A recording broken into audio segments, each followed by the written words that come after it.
Import export की planning कैसे करें सर? तो कॉस्टिंग कैसे निकालिए, पूरा डीप में समझाइए सर, मेरी रिक्वेस्ट है। मार्केट की एंट्री स्ट्रेटजी क्या होनी चाहिए, मैनेजमेंट कैसे करें, मैनेज कैसे करें इंपोर्ट एक्सपोर्ट।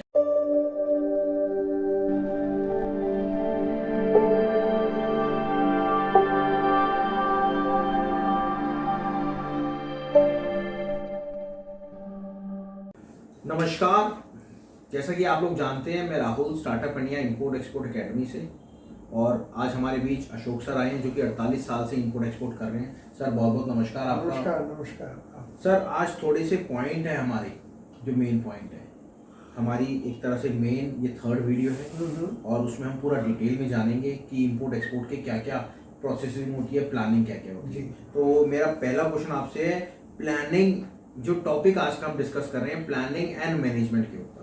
तो पहला है इंपोर्ट एक्सपोर्ट की प्लानिंग कैसे करें सर, कैसे प्लानिंग को अचीव करें और उसको करें। राहुल जी, आपने बहुत अच्छा क्वेश्चन पूछा है।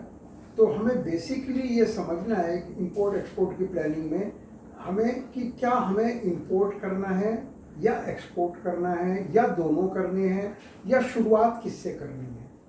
तो ये बिल्कुल ऐसा है जैसे कि हर खिलाड़ी एक ग्रुप में भी खेलता है और उसको इंडिविजुअल कोचिंग भी दी जाती है, उसको बताया जाता है तुम्हारी ये मूव सही नहीं है, ये मूव गलत है। तो इसी तरह से आपका जो स्टार्टअप इंडिया है एक ग्रुप में कोचिंग देता है वेबिनार में, और एक इंडिविजुअल कोचिंग देता है जिसको आप बोलते हो हैंड होल्डिंग। तो इसलिए वो पहले प्लानिंग, हर आदमी की स्थिति अलग है, इंडिया में वो कहाँ रह रहा है, कितनी मैन पावर है, कितनी फाइनेंशियल, क्या उसका एक्सपीरियंस है, इसके बेस पर एक प्रोडक्ट का चुनाव होता है, इसी के बेस पर एक कंट्री का चुनाव होता है। ये इंपोर्ट एक्सपोर्ट प्लानिंग होती है जो करने के बाद ही आगे बढ़ा जाता है। ओके, तो सर नेक्स्ट पॉइंट है हमारा, एक्सपोर्ट मैनेजमेंट कैसे करें, मैनेज कैसे करें इंपोर्ट एक्सपोर्ट। देखिए मेरा ऑलरेडी लोकल काम है, मैं उसको बंद नहीं करना चाहता, और अपना इंपोर्ट एक्सपोर्ट बिजनेस को मैनेज कैसे करूं। बिल्कुल, ये तो इसी तरह से है कि आपकी मान लिया दिल्ली में कोई दुकान है और आप कहते हैं कि मुझे यही काम बम्बई में भी करना है। बिल्कुल, तो आप उस काम को बढ़ाएंगे, एक ब्रांच बम्बई में भी खोलेंगे। बम्बई में खोलने के लिए कुछ मैनेजमेंट की, आपको मैन पावर की ज़रूरत पड़ेगी, एक्स्ट्रा मनी की ज़रूरत पड़ेगी। यही मैनेजमेंट होता है। आप अपना लोकल काम करते रहिए, उसको डिस्टर्ब मत करिए, एक डिपार्टमेंट बना दीजिए, एक आदमी उसके लिए अलग से बना दीजिए, या अपना 2 घंटे का टाइम निकाल दीजिए। तो इस तरह से वो मैनेज करना होता है, यानी 2 काम मैनेज हो जाते हैं। आपका जो ओरिजिनल काम है उसको आप ऑटो पायलट पे डालिए कि कम से कम आपको उसमें समय देना पड़े, और जो बचा हुआ समय है 1 या 2 घंटे भी बहुत है एक्सपोर्ट इंपोर्ट के लिए। जब आपको वो ज़्यादा डिमांड होती है, उसमें ज़्यादा प्रॉफिट लग रहा है, तो उसके लिए आप मैनेजर अपॉइंट कर दें, बहुत ईजी है। तो मेरा थर्ड पॉइंट है सर, मार्केट की एंट्री स्ट्रेटजी क्या होनी चाहिए। देखिए मेरी सबसे रिक्वेस्ट है, ये वाला पॉइंट मेन है, क्योंकि ये पॉइंट जब तक आप एंट्री नहीं लेंगे उसको शुरुआत कैसे करेंगे। तो ये पॉइंट सबसे मेरी रिक्वेस्ट है, गौर से सुनिएगा। और अगर आप सर के साथ मीटिंग करना चाहते हैं, जी हाँ, अगर सर के साथ लाइव मीटिंग करना चाहते हैं, और जो हम आपको रिकॉर्डिंग में और कैमरे में नहीं बता सकते वो चीज़ आप पूछना चाहते हैं, क्या सर ऐसा पॉसिबल है मीटिंग करने के लिए। राहुल जी, हम तो स्टार्टअप इंडिया के साथ बंध गए हैं, जैसे आप कहें हम तो हर तरह से हाजिर हैं। बिल्कुल बिल्कुल, ये वाला पॉइंट था सर, मार्केट की एंट्री स्ट्रेटजी क्या होनी चाहिए प्लीज। हाँ, आदमी ने सब कुछ सीख लिया, फिर वो कहता है मैं शुरुआत कहाँ से करूँ। तो ये भी हर व्यक्ति और हर प्रोडक्ट के ऊपर, हर मार्केट के ऊपर डिपेंड करता है। कोई कहेगा मैं यहाँ से ही शुरू कर लूँ, कोई कहेगा नहीं एक बार मैं फॉरेन मार्केट को देख के आता हूँ। ये चीज़ें हम लोग आपस में बैठ के डिस्कस करते हैं कि क्या एंट्री स्ट्रेटजी होनी चाहिए, आप कहाँ से शुरुआत करें, उसको कैसे शुरुआत करें। कई लोग पहले ही जीएसटी नंबर लेने के चक्कर में पड़ जाते हैं और वो फिर सालों काम नहीं करते हैं, उसकी रिटर्न नहीं जाती है, उधर से प्रॉब्लम आ जाती है कि आपने रिटर्न नहीं भरी। तो इन सब चीज़ों को हम ऑर्गेनाइज करने में हेल्प करते हैं। तो सर कॉस्टिंग कैसे निकालते हैं, कॉस्टिंग क्या होती है कॉस्टिंग। देखिए अगर जो कैसे निकाले अपना बेनिफिट कैसे निकाले कि भैया काम तो लोग कर रहे हैं। अब कई लोग क्या होते हैं सर, जैसे अमेरिका से कोई माल इंपोर्ट कर रहे हैं आप, और यहाँ पे एक्सपोर्ट हो रहा है ऑलरेडी, तो कितने का वो बिक रहा है, ट्रेडर पे चले जाएंगे, ये कितने का वो दे रहा है, उतने का सेल आउट करना चालू कर देते हैं। पता चले ट्रेडर घर से दे रहा है और आप भी घर से देना चालू हो गए। ऐसा होता है सर? बिल्कुल होता है। अगर आप देखिए बिना जाने बूझे करेंगे, कैलकुलेट नहीं करेंगे, शुरू में आपने कोई चीज़ इंपोर्ट करनी है और कुछ खर्चे हैं जो आपने कैलकुलेट नहीं किए, हाँ जी, या ओवर कैलकुलेशन कर ली, वो होने नहीं थे और आपने कैलकुलेट कर लिए, तो आपको वो प्रोडक्ट आप इंपोर्ट ही नहीं कर पाएंगे, क्योंकि आपका वो वर्चुअली महंगा पड़ेगा, जबकि उसमें एक्चुअल कॉस्ट नहीं है। तो बहुत क्रिटिकल ढंग से आपको प्लानिंग करनी चाहिए।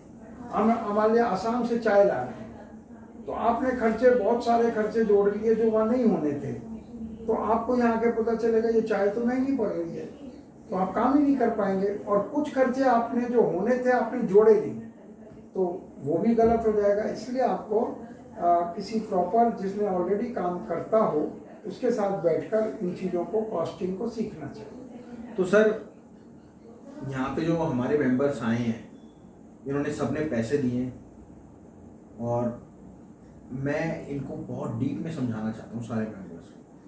तो कॉस्टिंग कैसे निकालिए, पूरा डीप में समझाइए सर, मेरी रिक्वेस्ट है आपसे। देखिए, डीप में जो कॉस्टिंग निकालने की मेन फार्मूला ये, लेकिन उसके बाद जैसे कि हमने सबको कॉस्टिंग शीट जो आपने हमें दी थी, हाँ। और जो मेरे बिजनेस में भी इम्प्लीमेंट हुई, वो कॉस्टिंग शीट भी हमने दी। तो वो शीट किसके पास लेके जाएं, क्या लेके जाएं? देखिए कॉस्टिंग तो बताएगा, कौन बताएगा, कैसे निकलेगी, ये थोड़ा सा बताइए। देखिए, जो इंपोर्ट होता है उसमें एक बहुत इंपॉर्टेंट एजेंट होता है CHA।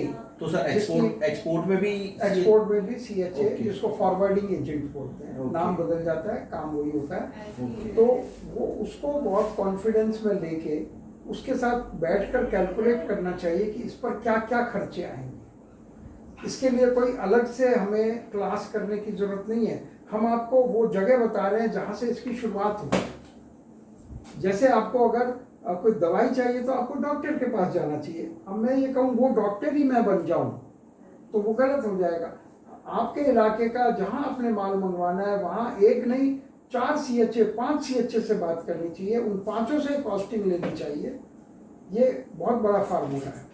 अगर मैं यहाँ आपको ब्लैक बोर्ड पे समझाऊंगा उसका कोई फायदा नहीं है, क्योंकि आइटम्स हजारों हैं, कंट्री हजारों हैं, उसकी सिचुएशन डिफरेंट है। तो ये सबसे बड़ा मैं आपको, आप क्योंकि ये आपकी पेड वो है, वीडियो है, तो पूरी कंप्लीट इंफॉर्मेशन दे रहा हूँ। आपको अपना प्रोडक्ट लेकर CHA यानी कस्टम हाउस एजेंट, जो आपका एजेंट होता है इंपोर्ट के अंदर, उसको ये नॉलेज होती है कौन कौन से खर्चे लगेंगे। तो उन खर्चों का बैठ के वो कॉस्टिंग शीट को आप बना सकते हैं। Very easy. देखिए बहुत आसान है इंपोर्ट एक्सपोर्ट, अगर सीख के किया जाए। और अगर सीख के ना करा जाए तो सर, तो आप थोड़ा नुकसान उठा के कर लोगे। तो सर ये आप लाखों अगर का तो नुकसान इसी में हो जाएगा। अगर आप सीखने में पैसा बचाना चाह रहे हैं और टाइम बचाना चाह रहे हैं तो आपको दूसरी तरह से पेमेंट करना पड़ेगा। आपको नुकसान से पेमेंट करना पड़ेगा, उसमें भी टाइम लगेगा। और उसमें भी हो सकता है जो आपकी फीस है उससे डबल अमाउंट देना पड़े, हो सकता है 5 गुना अमाउंट देना पड़े। अनलिमिटेड हो सकता है। हमारी फीस क्या है? 50,000, 1 लाख, 2 लाख, 5 लाख, और उधर से आपको नुकसान बैठेगा 50 लाख, 60 लाख, 1 करोड़। उसका कोई सीखने की कोई, मैं अभी कल ही एक से बात हो रही थी, उसने कोई नया काम शुरू करने जा रहा था जिसमें कोई सीखने की जरूरत नहीं है, चाइना में बैठकर। तो उसने वहाँ एक कोर्स किया तो उसको इतना लेवल अप हो गया कि वो यहाँ 150 करोड़ का प्लांट लगाने जा रहे हैं। लेकिन और उसमें भी उनको करीब लाख रुपए की फीस लगी थी। लेकिन वो उसी ने मुझे बताया कि वो बहुत अच्छा, उसको नई नई बातें पता चली। तो हम इंडिया में लोग सीखने से परहेज करते हैं। बिल्कुल, ये तो मेरी सबसे रिक्वेस्ट है। देखिए जितने भी मेंबर देख रहे हैं वीडियो, तो सीखिए, सीखने के बाद करिए, आपकी जो नॉलेज है वो बहुत गेन होगी। तो चलते हैं नेक्स्ट वीडियो में, मिलते हैं आपसे। नमस्कार।